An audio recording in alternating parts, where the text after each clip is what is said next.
So in this video, I'll be going over one simple trick that you can use to add either one or two extra child elements to a particular element. I will be adding it to a divider element in this case. So let me create the divider. Let's give it a class of A. Let's add some text inside of this particular divider. Let's go, this is text. This text part is actually very important for this particular video. It'll be obvious to you why shortly. And let's create the decorations for this particular element so that it shows. So for this A class, let's give it a height of, say, 600 pixels, width of 600 pixels. Let's give it a background color of red. And so far, this is what it looks like in our browser. You know, we've seen things like this very often. So this next coming part is the trick I want to show. Now, you can add two extra child elements to an element by using the before and the after property. And you write it like this.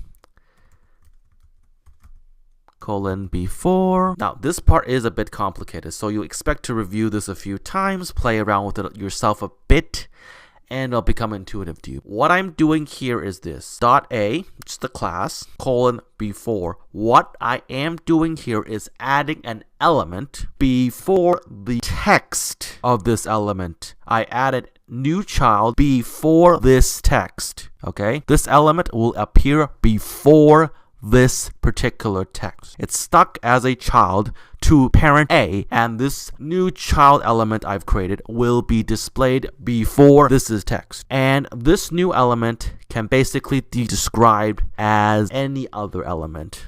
Same idea, so let's do it here. Let's set the height to 200 pixels. Let's set the width to 200 pixels. So let's set the background color to blue, and let me show you how this looks in our browser. What the heck? I lied.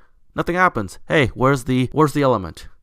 It's not that simple. Okay, you do have to add a few things in addition to that. One of the reasons it didn't show, there's more, is because I did not bother adding a content to it. Content property basically allows you to add some text to this before element. We often just leave it blank like I've done here. But what this does is basically it adds text to this element.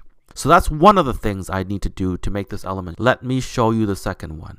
Now, without doing this, your element still doesn't show properly. The other thing you need to do to make it display is you can either set the position of this particular before element to absolute. And in this particular case, after I've done all this, it should show. Let me show you that in the browser. Now it does show. Just for fun, let me write something in the content just to show you what it's like. See, now there's text. This is what I wrote in content. Other than position, there's actually another way that you can make it show, which is to set. The other way you can use to make this element show is to set the display value. So let's, in this case, display as block. And as you can see, this does sort of change it a little bit, but this is the other way you can use to make your before element show. So you can set the value of display. So I've set it to display block, and of course you can use inline block. See, it also shows. It does change where your initial text before you add the before is, but that's using display as another way you can make it show. Let me also add the additional part. There's also an after tag, which what that does is instead of placing this new element before the text of your A, it places it after the text of your A. Let me just add this in. Be pretty obvious. It's pretty much the same idea. Everything I've set for before, as in how to display it, how to decorate it, applies to after. So I won't go over it. So set this height to 200, set the width of 200, set the background color to, let's say, green. Content I'll leave blank. And the display inline block. And let's show you how this looks in the browser. See, the blue element, the before, is before the text. And the green element, which is the after part, is after the text. And just for fun, if I change position to absolute, if I use the position to make it show, it looks like this. So anyways, this part isn't super intuitive, but just play around with it and you'll get it. This is about finished this video. Thanks for tuning in. If you have any questions, please feel free to let me know, and I'll see you next time.